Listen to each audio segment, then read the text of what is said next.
Today, it's the return of an annual show that got cut last year when the Pacers were rebuilding. Are there any stars that could be available this summer that the Pacers could actually acquire?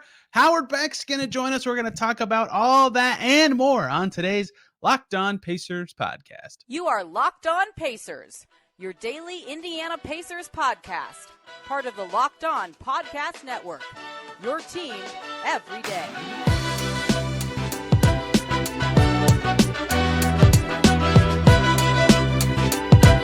Welcome in to another edition of the Locked On Pacers podcast, where we, of course, talk about the Indiana Pacers. As always, my name's Tony East. I cover the team for Forbes and SI, and today, diving into the star landscape of the NBA summer. Who could be on the move? Who couldn't be? Why could they be? Why couldn't they be? What free agents are there? Who could be traded?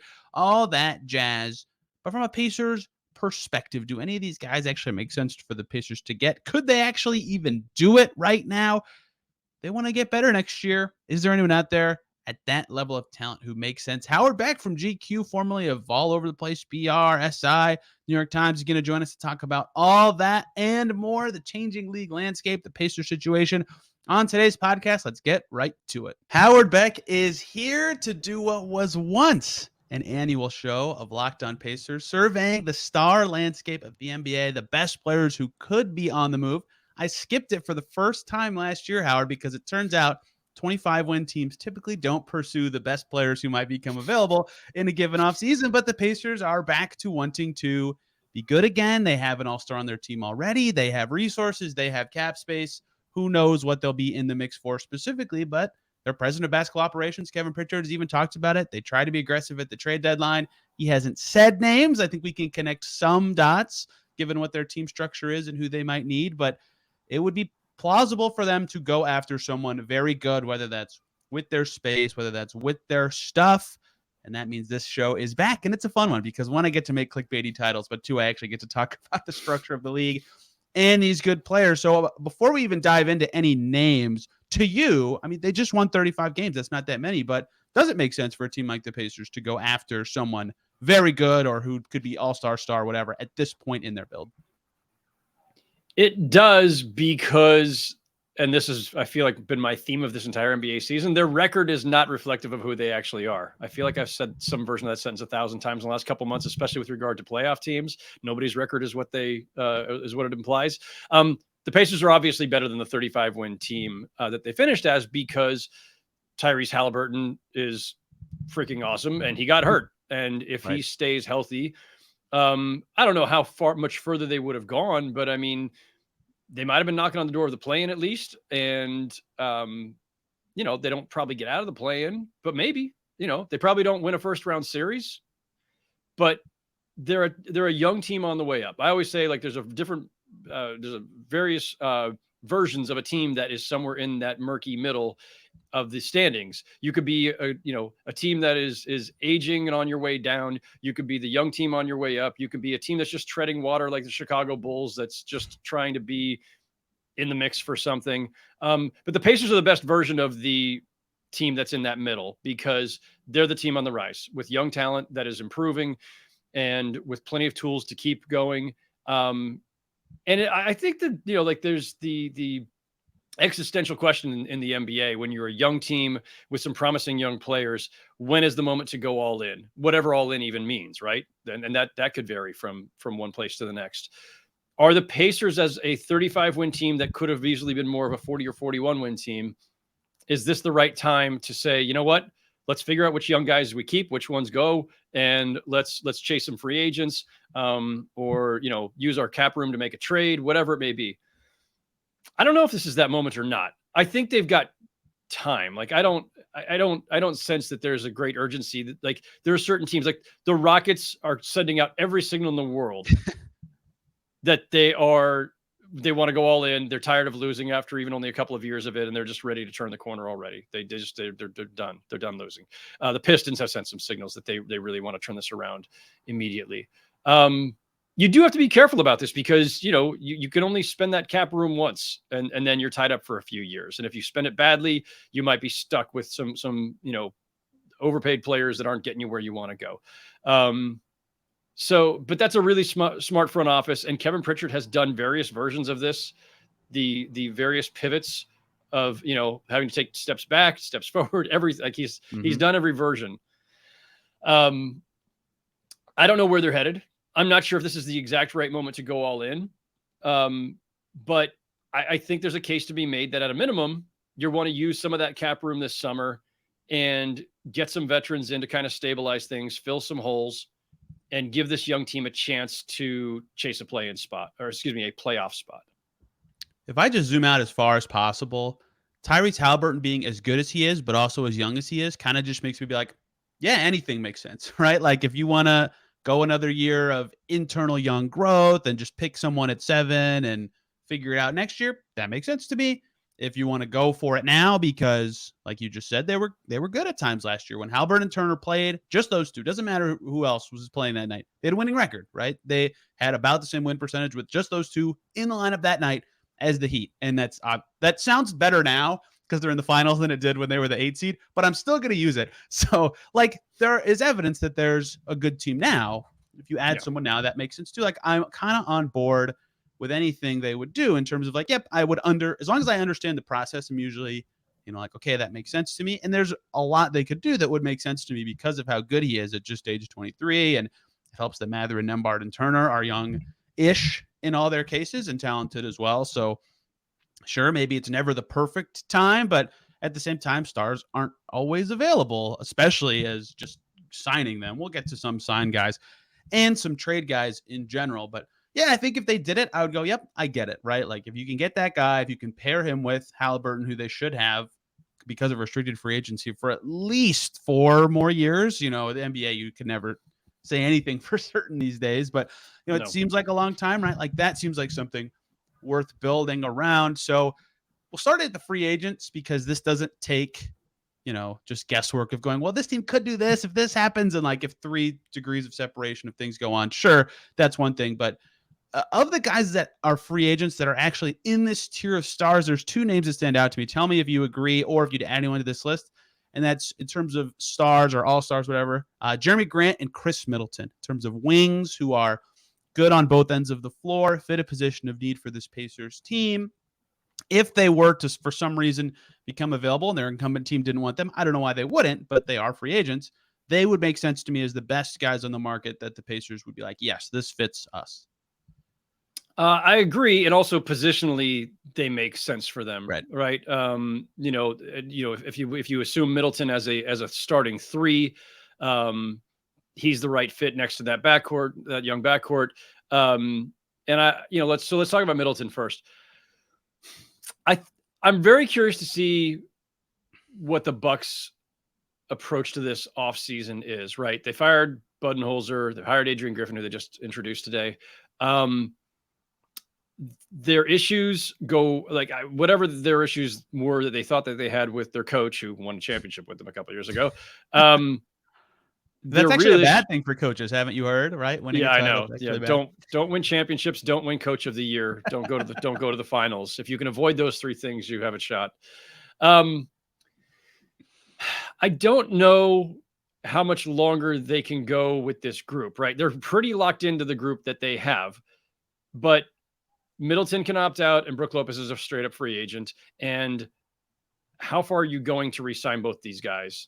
And with the potential tax implications and the new CBA and all the restrictions that come with it, they're getting old around the edges. Lopez, Middleton, Drew Holiday, all have a lot of miles on them. Have they already maxed out with this group? How much further can they go? If they do lock into them, how much flexibility do you have to add? And if you let them go, you're not getting under the cap, so you can't just readily replace them. So they almost have no choice, I feel like, but to bring them back, unless Middleton just has his own ideas about wanting to leave for other reasons, right?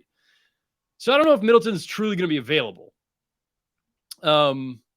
If he is, and if the Pacers could get him at the right price, great. But he's got an injury history, so he's a little bit chancy there.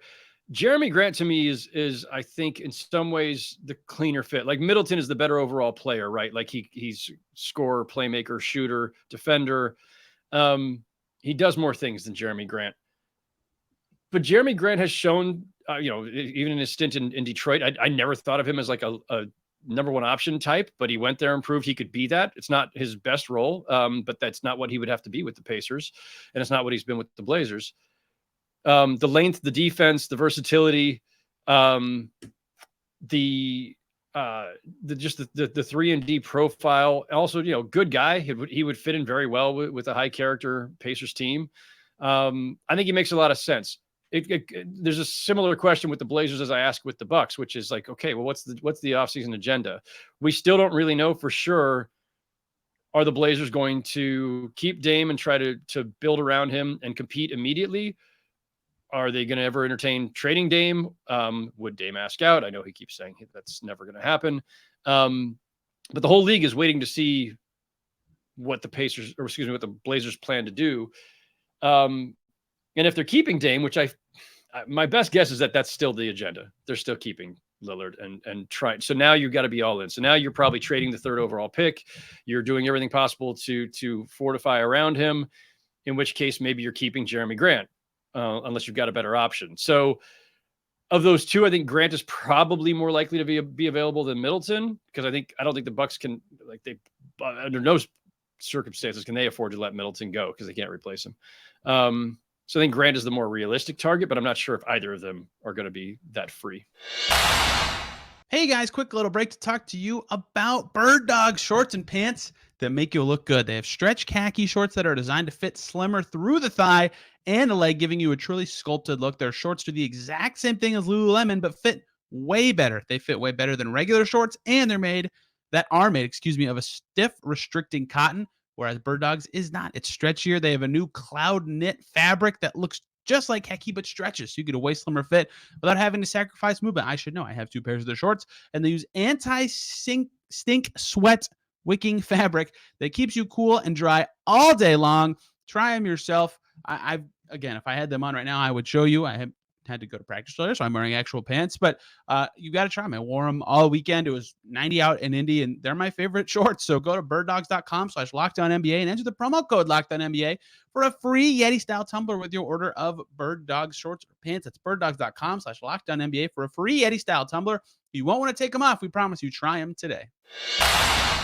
If I had to put odds on it, I'd say 95% chance both of them are back with their prior team. The only thing that makes me kind of just always like, scratch my chin about literally every free agent ever in the NBA right now is just these new aprons. I heard you joking about the names for them with Zach Lowe on the low post. Like, 1, they're confusing, but 2, at some point, every expensive team is going to be like, oh man, we got to figure out what we're doing and what that means for our cost. And they have a buffer year. It's not impossible this coming year, but for all these teams, they'll have to figure it out eventually. And that makes me go, okay, if there's enough of a reason for them to try to cut costs, maybe. But again, that's such a cost is such an insignificant reason to let good players go, given the way the NBA is. And all the rest of the potentially like star level free agents, Harden, Irving, Porzingis, Vucevic, Brook Lopez, like you said, Van Vliet, they either are bigs or guards that don't really fit with the Pacers. The other one's Draymond Green, and I guess the Bob Myers isn't there anymore. The same reason I just said, the money's going to be something, but I just can't see him not being on Golden State. So I can't either. I can't. I don't think there's anyone else that makes sense in this part of it. Draymond just had Steve Kerr on his podcast this week. Like everybody there just seems like they're, everything's great. Yeah. Look, the weird season, Draymond punched Jordan Poole, and they've got some offseason decisions to make and all kinds of aprons to navigate and all that. And Bob Myers is gone, but like Steve Kerr's going on Draymond's pod. They're talking about the season, what went wrong, talking about the finals, there's nothing that I've seen, heard, implied, whatever would tell me that Draymond's going anywhere. They'll either extend him or he'll opt out and resign with them. Like agreed. I would bet money on that. If I'm the Warriors, I've told people this just like in my life, like Clay, Draymond, and Steph, I'm just offering them contracts until they decide to leave themselves. Just given what they've done for the franchise. They've earned it, and they're still playing at a high enough level that even if Yep. they don't win another championship, like I'm gonna let that go as long as it can. Agreed. Now I want to pivot to the thing that Trade Machine Man has kind of ruined for the NBA, but trades. Anyone could be available in theory for any stupid reason. So yeah, we could talk about every player, but that'd be a stupid waste of time. We're going to be the only podcast this week not talking about LeBron and Kyrie for trades, because those are not two guys that make any sense for this Pacers team. But there's countless permutations of players, of teams changing directions, or just guys unhappy with their role, whatever, that could be available to the Pacers, who have 5 picks in this draft, cap space to make uneven trades, or just take in money from a team that has apron fears, like we talked about earlier, has intriguing young talent that they might even want to move because they have log jams at various positions. Like, they don't have close to the best star trade package in the league. That's San Antonio or OKC or New Orleans by a mile, but they have good packages they can do if the right player becomes available. We'll start with the one that they've been connected to via 100,000 reports. That's OG Anunoby with the Raptors. Does that make sense to you as a target for the Pacers if he actually is available? Again, no one can ever get a read on Toronto. It's impossible. Maybe they keep him, maybe they don't. I'm not going to guess. But if he is available, does that make sense as a Pacers target to you? He absolutely makes sense as a target. He makes sense as a target for most of the league, which is why we keep hearing all these rumblings, because everybody would love to pry him loose, and everybody thinks that Toronto might at some point kind of pivot, try to figure out a different direction. Yeah, look, everything about him, his size, his athleticism, his 3-point shooting, his defense, his just overall makeup. I think he's exactly what you want next to Halliburton, Mathurin, Nembhard, this young core. And also to kind of bridge the gap between them and Turner, and you start to have the outline of a really great defense, as long as Miles Turner stays healthy. Knock on every bit of wood you can find. So yeah, I think Anunoby's perfect. I don't know if anybody really is sure what it will take to pry him loose, how many picks and how many players. I think it's going to be a lot. The Raptors drive a hard bargain in general. And if they're willing to trade him, it's going to cost a boatload. And so, the Pacers, I think, have the assets to get that done. But if he becomes available, like, I think the Grizzlies are probably going all out to get him. I think the Blazers are probably going all out to get him. Some of the contending teams might try to get in there. They may not have the assets to spend. But I could see that being an absolutely wild bidding war if it becomes available, if it becomes apparent that he's available. Here's the tricky OG Pacers part to me. Well, among many. One is that it's going to be a bidding war, right? So the price is just higher by default.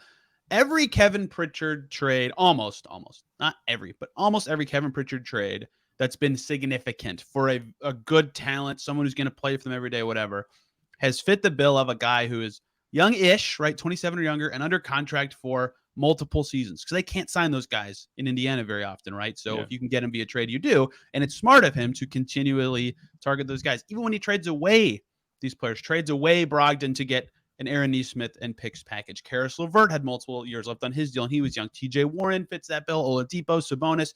I could do every player they've acquired in this era. It'd be a waste of time to talk about them all. But OG fits the young part. He's 26. He's good. He's a player option next year, right? So it could just be a one-year thing too, which is a little scary if you're a team like the Pacers, who, if you lose him after giving up stuff, sure, he might be a great fit, but then you either got to pay a ton for him, and right after they pay Halliburton, hey, these aprons are suddenly in play and scary, or you have to figure out an extension early. Like, there's a lot of questions about his contract that make it not perfect for a team that's still in flux-ish, even though he would be on the court. And I don't know if you've checked where he went to college, Howard Beck, but it is less than an hour from Indianapolis. On paper, non-contractual stuff included, a very, very good fit with this team. Yeah, and look, that's why it goes back to, when you talk about the risks involved, the contract involved, are you only doing it if he signals that he would sign an extension with you? You're trying to minimize your risk, but if it's going to explode your payroll, and then the combination of him plus the extension for Halliburton plus the contract for Turner, and who knows? I mean, there's still suggestions around the league that maybe they're going to eventually move Turner as well. and Heald. Like Turner and Heald, everybody still has their eyes on. Turner trade rumors will all be what? Listen, still, Turner is at best, I think, second place to John Collins. Right? Yeah, John Collins still leading the pack. They need statues in Woj's house or something. I think that's where they would put the statues. Somebody should just create I want a new website where it just is number of consecutive days that somebody has been on the trade block. Start with the first trade rumor, and then like John Collins will be like 572 consecutive days. Second place, Miles Turner at a distant 430. Buddy Hield might be after that. Actually, there's probably some others that I'm missing, but I want those rankings. Somebody work on that, please. I don't have the time for it. And I don't know how to build a website either. So the Anunoby contract stuff is part of why I raised the question earlier about when is the time to go all in, and are you ready? Because if you go all in and you consider now that this is our move, we're locked in for the foreseeable future. Again, like they could still free things up by trading Turner and or Heald later, but once you lock in, you better be pretty sure that the group you just locked into for a large amount that might be pushing you up toward some sort of apron, that's the group that's going to get you where you want to go. And so that's the trick of it. Yeah. Yeah, that is tricky, right? And that's the scary part of the early parts of a rebuild is if you go too early, it might be like, well, we locked into the wrong team and we didn't have enough evaluation time, and then you're stuck. Maybe. And I would just, and one other quick just thought in terms of the framework for these kinds of discussions is you also want to look at the rest of your conference, right? So you've got 10 teams that finished above you this past season. The Bucks probably aren't going anywhere for the next few years as long as Giannis is still there. The Celtics have some serious decisions to make, but it probably aren't going anywhere. And the Sixers probably aren't going anywhere. The Cavs are young and getting better. The Knicks probably move away from being serious contenders, but they're there. I'm not sure what the Nets are going to do, whether they're taking steps back or steps forward. The Hawks, every year, I think they're better than they actually are on paper. The versus reality is just this massive divide. But I think they'll start training camp with Quinn Snyder, and they'll probably sort out some stuff. Maybe they even trade John Collins. And then the Miami Heat. So you've got all these teams that are in front of them that probably are not falling out. Whereas when I look at teams in the West, and we're having some of these discussions speculatively, I think, well, there's a lot of volatility in the West, and some older teams that are like within the next 3 to 5 years, the Lakers, Warriors, Suns, like teams built around these older stars are gonna start to bow out. And in the East, I just feel like these are teams that just hit their stride in the last few years, and unless something crazy happens, which could, Giannis leaves, Joel Embiid asks out, whatever. But there's not an obvious path to like top 4 right now. So part of this too, I think, is you calibrate your timing. You want to be all in when you think you can really make some bones in the postseason. But the other factor there, of course, is don't wait too long because you don't want to lose the faith of your star. Now they're in good shape because Halliburton's still on his rookie deal. That first extension is almost an automatic. They're going to have him under team control for a while. So I don't think there's any pressure there as there might be for some other teams. One more break here, guys, so I can talk to you about FanDuel. Make a fast break to FanDuel during the NBA Finals, because right now, new customers get a no-sweat first bet up to $2,500. That's $2,500 back in bonus bets if your first bet doesn't win. During the Finals, there's great promotions every single day. The FanDuel app is safe and it's secure. You can get paid your winnings instantly. There's no better place to bet on all the NBA Finals action than America's #1 sportsbook. That's FanDuel. Visit FanDuel.com/lockdown and get a no-sweat first bet up to $2,500. That's FanDuel.com/lockdown. FanDuel, official sports betting partner of the NBA. Yeah, I agree. The pressure comes after he signs it, right? Now he is a max player with max expectations, and that's still a year away. But I'm with you, and the timing of the ascent is tricky because even if you just look at the top 4, like all those teams should be as good at least for the next at least 2 years. I mean, I don't know. By the way, speaking of teams that are aging out in the West in the next foreseeable future, there's a fun fun to me, maybe not fun to you. To me, it was a fun thought as I was considering players and teams and names and possibilities for the Pacers. Would a Paul George reunion actually be welcome in Indiana? I asked this because I'm not sure what the Clippers are doing either. Both, Paul George and Kawhi Leonard are both going to the final year of their deals. Granted, everybody believes the Clippers want to have both guys still there to go into their new building in a year. But we talked about the new CBA. We talked about those tax aprons. We talked about all the other implications. The Clippers have some severe financial pressures. And massive. Yeah. I shouldn't say forget financial pressures. Steve Ballmer will write any check he needs to. We know that. But the new CBA is creating all these other problems in terms of if you start crossing these thresholds, you lose exceptions. You lose the ability to make trades. You lose draft picks potentially eventually, or they get frozen or they get moved to the back of the first round. Like there's all kinds of other havoc that will be wrought upon you from Adam Silver and his new CBA. And it does, there is at least some curiosity amongst some folks I've talked to about whether they break up Paul George and Kawhi Leonard, and they'd probably be keeping Kawhi, moving Paul George. So if Paul George became available, turn it back to you as the resident Pacers fan on this show. What about a Paul George reunion? Perfect fit, right? As perfect of a fit as there is.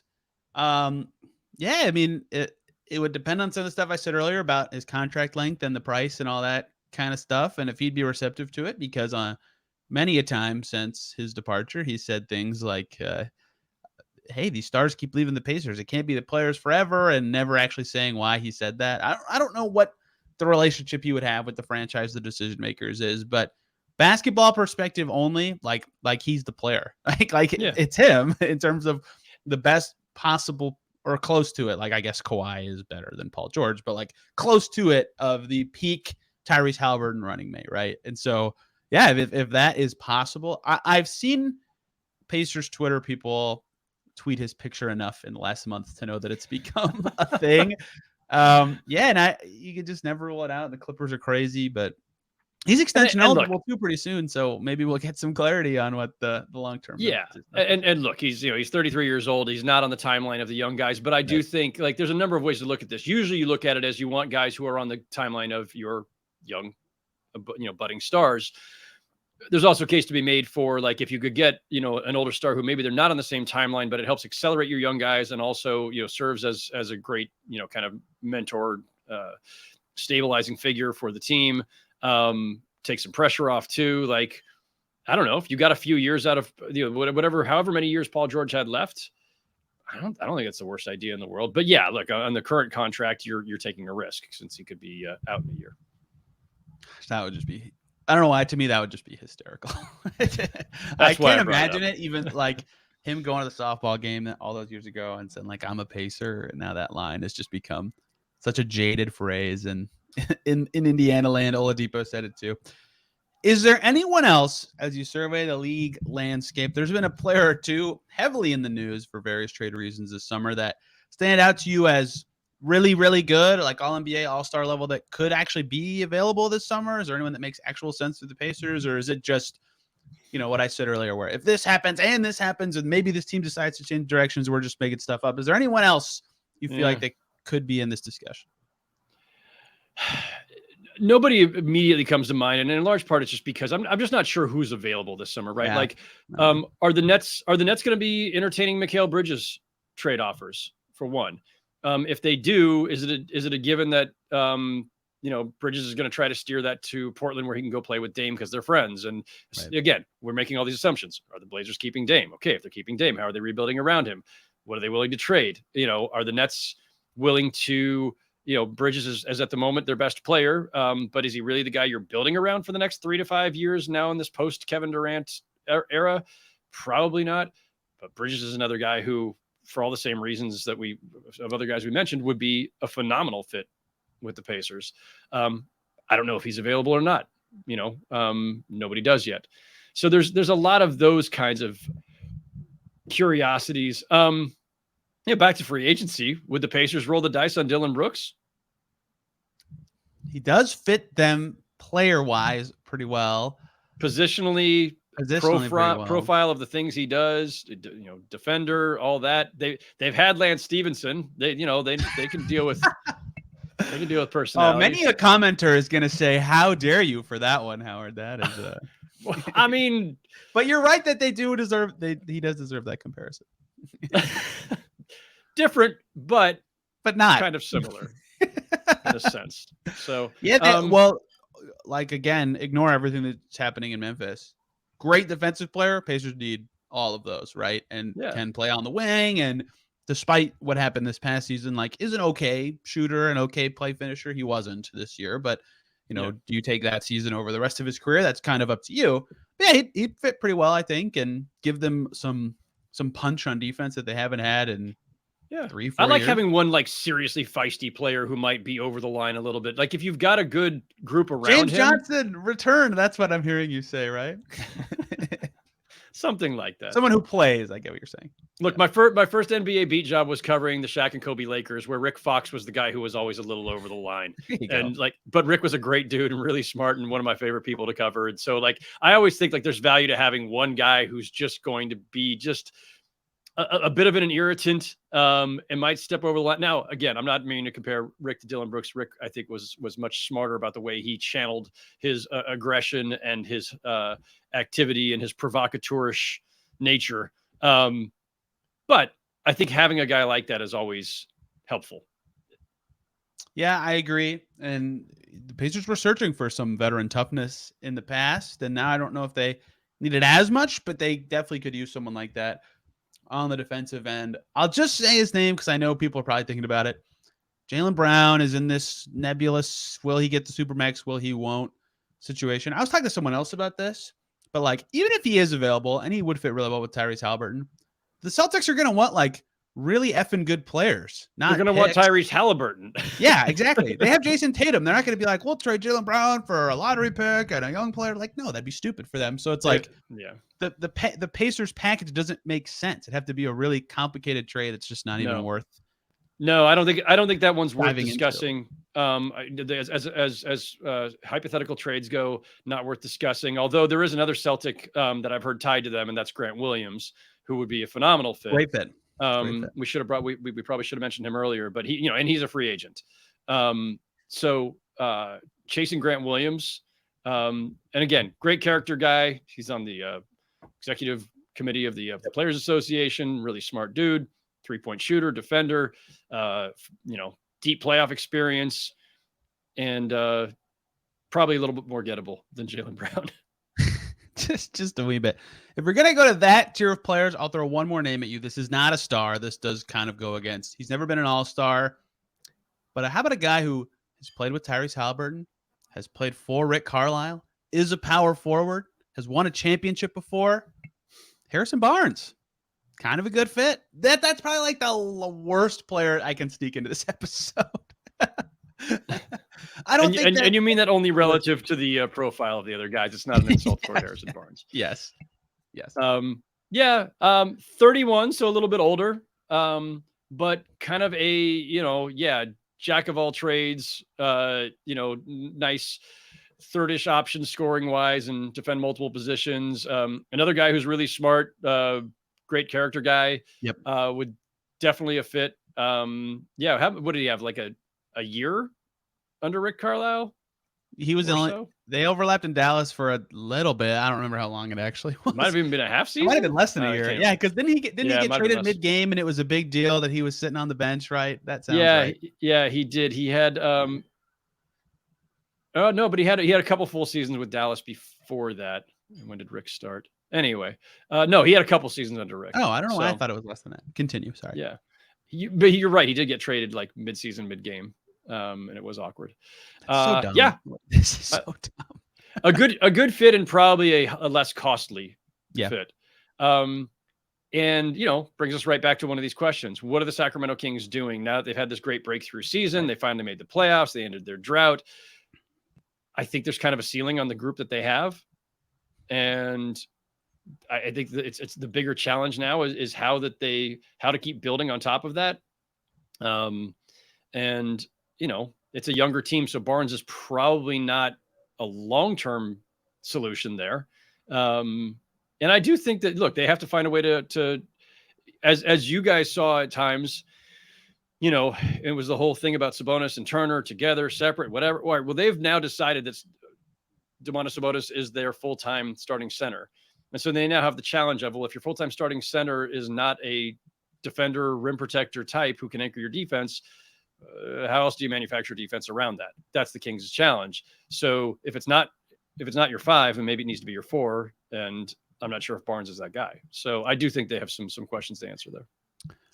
Agreed. And the thing I always throw in at the end of this episode every year I do it is there's always a surprise star trade or two every summer. You can't predict it. It's impossible. Like last year, DeJounte Murray kind of came out of nowhere. The Jazz changes didn't come out of like nowhere, but the fact that they traded both was, I think, surprising. I think people thought they might do one or the other. Unless you're Brian Windhorst, who was all over it with one of the best TV hits of all time.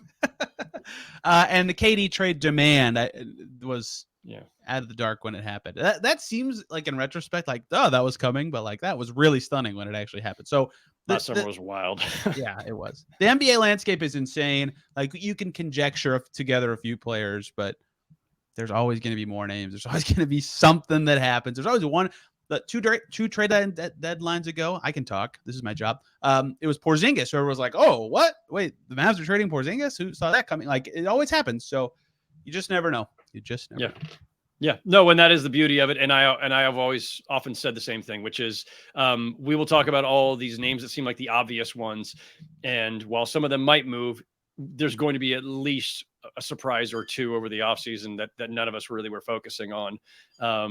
And we won't know until we get there, but we will start to get some clarity, I think, in a few weeks, because I could be completely wrong on this one, and I have been before, but I do think this should be a wild draft night. Like, so many of those picks should be in play. The Rockets, I've heard, are trying to trade out. They've got the 4th overall pick, and because they want to accelerate their rebuild, that pick could be in play. The Portland pick, of course, could be in play. There are other teams there that could be trying to move up.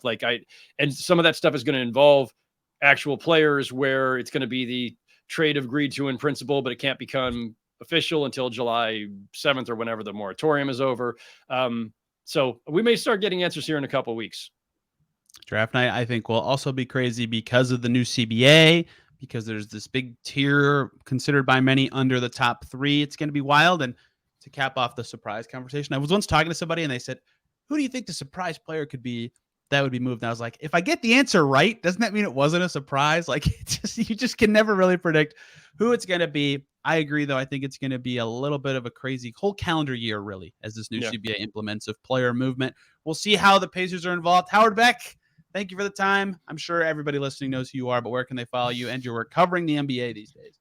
Find me on Twitter at Howard Beck, writing at the moment for GQ Sports. So that's GQ.com. And all of my writing is always on my Authory page, which is like author with a Y on the end. So authory.com/Howard Beck.